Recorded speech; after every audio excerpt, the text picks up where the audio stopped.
Trent Hale, and this is my wife Emma, and we actually met in middle school time frame and kind of started dating in high school and really have pretty much been together ever since.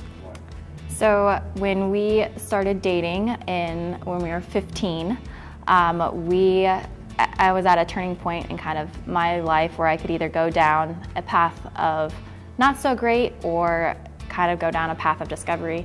And the only way to hang out with this guy was to go to youth group with him. And so I started going to youth group with him, and we actually met a couple, the Humistons, who have kind of been our mentor through our entire relationship.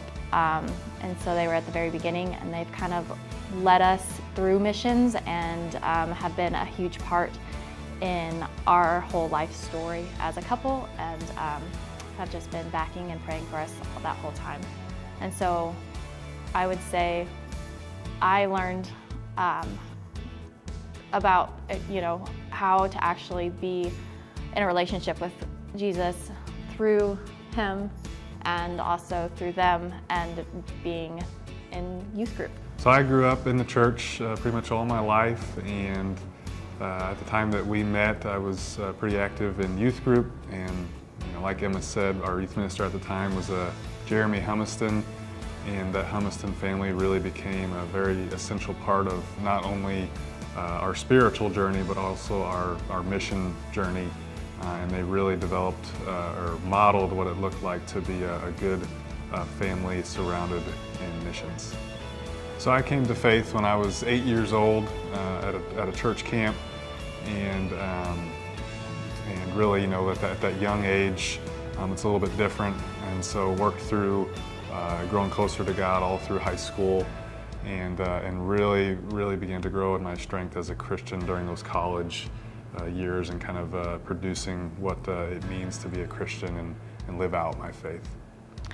And I also grew up in the Christian faith, and then in high school is when I started to really grow that relationship. And actually Paul was the one that posed the question to me. I asked him if I was a Christian, and he said, "I don't know." And so that made me really start to think about what it means to be a Christian. And I think in high school is when I really started to grow a lot. But I definitely had the basis as a young kid, and the fire definitely as a young kid to just teach anybody I could about Jesus when I was little, and my parents. And yeah, there was a time in our relationship and our marriage that I felt God was asking us to explore that. It has always kind of been a passion or a desire of mine to go overseas and be a part of some team. And so that I explored before we were married in Cameroon by myself through Athletes in Action. And then I kind of came back and was on fire, of course, and we got married that next year. And then the Humistons are kind of our connection through marriage counseling and stuff. That was something in my heart that I wanted to do, but not necessarily part of your heart at that time. And so I was kind of just instructed to kind of pray about him kind of figuring that out, and kind of be in that waiting period, because when we married we became one and not two different people. So that was kind of always what I was praying for. And then a year after we were married in 2015, we had the opportunity to go to West Africa as just a couple together, to go to what they would call a branch meeting for translators. And so we were acting as the role of taking care of the kids, and most specifically the teens. And so we were kind of ran that, and that was our goal, to kind of just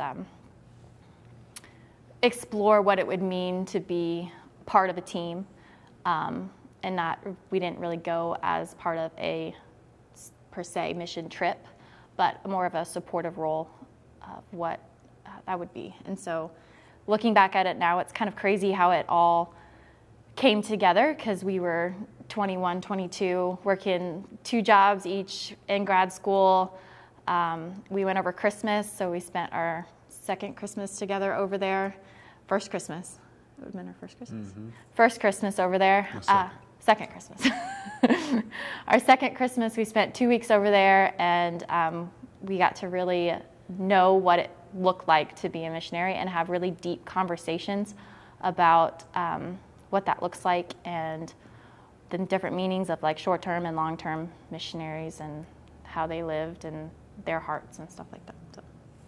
So yeah, I grew up not really ever thinking missions was a part of my story or really a passion of mine. It was more of something that you did to go to a third world country and help, those in poverty, those in need.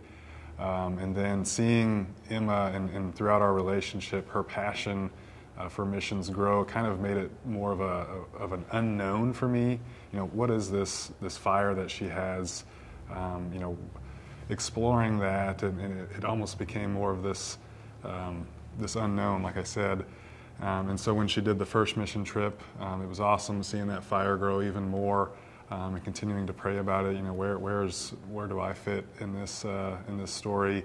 I kind of had a plan for my life going forward, and thought I had everything figured out. And so this was a little bit all new for me. And so then taking the trip to Africa was kind of a spur of the moment thing. It was more of like, okay, we're going to do this if this is going to be a part of our life. This is kind of the next step.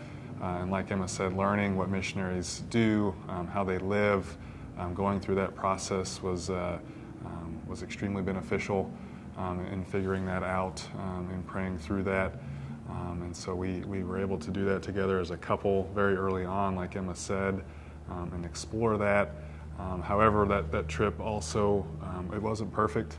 Like I said, it wasn't a mission trip. It was us going over there and discovering and filling a need, helping out with the youth during that branch meeting. But then the second half of that trip was more of discovery. How do missionaries live? Mm-hmm. How do they work? What does it look like? And a big factor for us was that communication barrier. It's very difficult to do mission work when you can't speak to the locals. You have no idea their language, and so that was a very difficult thing for us over there. And so we kind of knew coming back that if we were really going to pursue this further, that would be the next step, is learning the language. And so being in grad school and having so much going on, that was a very high task that we were willing to do, and so we were continuing to pray at that time. Mm-hmm. Yeah, and then after we got back, the conversation already kind of started of what do we do now? Like we said, we got on Dual Language and did the first free trials, but never dove in to actually pay for it. But we started planning our next trip, actually. So we were in our post-grad years where I was doing my internship, and so I was essentially working for free for a while, and he started his job. So the plan was for me to go back and kind of see if that's what God wants us to do, just for that exact same purpose, but shorter time period. And then we actually found out that we were pregnant with our daughter after we said we would go. And I remember Googling, is it okay to travel overseas in your first trimester? And essentially they were like, no, don't. And so that trip kind of got put on hold, and now we're back in kind of a waiting period, just because our little blessing was growing. So, but I would say on that trip in general, as we've been reading our journals and stuff, it was evident that we were experiencing a lot, and we were learning so much, and we knew that God wanted us on that trip, but I was trying to find areas where both of us could fit in, and I thought I would hop off the plane and be like, yep, that's where I am, and then God was saying, actually no, this isn't where you're supposed to be. You can be a part of this ministry, but you're not going to be over there. So very much a discernment stage of praying. I remember a common prayer was, God, if the door is there, if it's meant to be, open more doors, help us to see that is where we are supposed to be, and if not, slam those doors shut. Make it evident, show it to us, and so going through that process and continuing through grad school, it was just such an unknown, such a time of confusion, And then I think really for me, once we got pregnant, it just seemed very, very clear that might not have been our calling at that time. It didn't mean that we couldn't do it in the future or anything like that, but it just seemed very evident at that time that our focus was shifting to growing a family. I mean, that was such a huge change for us that we knew was coming and preparing for, and so it really did shift our focus at that time a little bit and put that on hold. So after we felt like the Lord wasn't calling us over there, I think like missions has always been in the back of my mind, and I always thought that could be a possibility. And then on the first trip, when I was trying to fit myself into it and I wasn't really fitting it, I think that was like the first time that I was like, oh, maybe this really isn't it. And then I was learning about really how much support is needed for overseas missions and being a part of the team. And then gearing up and be like, okay, well, I'll go back type thing. We want to be a part of the support team by going. And I think that was kind of like where we were discerning, like maybe we go there, once a year, twice a year, every other year, kind of flip-flop. And that's kind of what our mentors did. And we saw them do that same thing. So we're like, oh, well, that's just what we're kind of being called to do. And then it wasn't. And so I think it was kind of like no, I can still do this. Like, it's not gonna be a big deal. I can take a baby over there. Like, I can leave her for a week and go. And I think, I don't know. I always struggled with that idea of I'm here with a bunch of resources and a great support system, and they're not. And, people need Jesus, but I got him so easily. And they need people to go over and tell them and support and be in schools and cover orphanages and stuff. And I really struggled with that question of what that is. And so I think that was probably the hardest part of like kind of letting it go. But I think what I learned the most is we can be a part of that team by not going, but being supportive, praying for our missionaries. And I think that's where our shift really turned, is that we were, when we moved to Colombia, we just kind of dove into our church pretty quickly with the youth. And I set up educating the youth on missions and part of the mission team, and just tried to like insert somewhere where missions could be a part of our lives as well. So when it kind of became clear that we weren't called to be overseas in Africa specifically at that time, I really felt a little bit of both, a little bit of a sense of relief, if I'm honest, and also a sense of letdown. But I think that experience, that trip, really, it just changed my whole perspective on life. I mean, it really was life-changing, and it became more of a focus on the missions around me. Every day, I wake up and it's a mission field. I have a mission to raise my kids in the church and raise them to have a relationship with Jesus. And then every time I walk out that door, it's a mission field that others are out there that need the love of Jesus. And so I think, taking that trip, like Emma said, it allowed us to continue to support missionaries that are overseas specifically in doing that work, those that are called to do that, not only financially but through prayer, hopefully at some point being able to take a trip again. And then also it grew my awareness for the need for missions locally, here in Hannibal or wherever we may be, just that need to serve others and to show others the love of Jesus. So throughout that whole process and praying through it and discerning, really what God had in store for us, it did become clear the longer we went through that process, and the Spirit, really showing us the way. And you've got a really good quote on that I really, really like, that you can share. And it just, we don't know if it was the right thing, but that's kind of the beauty of it, is that we never know if that was the right decision. But it's that Spirit that wherever you're at in life, He's guiding you and He's never leading you. And so as long as you're in tune and not ignoring it, then that's the best we can do. Yeah, I think, you kind of just know it in your gut Like, you can't ignore that feeling after, you know, you've kind of just said, hey, like, I give this to you, like, what do you want me to do? And I think that God's still answering that prayer as we go through the next journeys in our life. I think we still, like, search for what he wants us to do.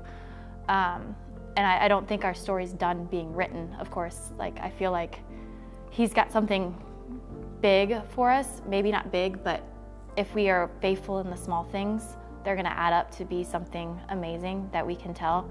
I kind of live by, if you see something in your gut and the Spirit's telling you to go do it, and you're like, I'm 5% sure that it's God and 95% sure it's crazy, if you go ahead and follow that 5%, then the next time it's going to be 10% God and 90% crazy, and your number's just going to kind of shift down.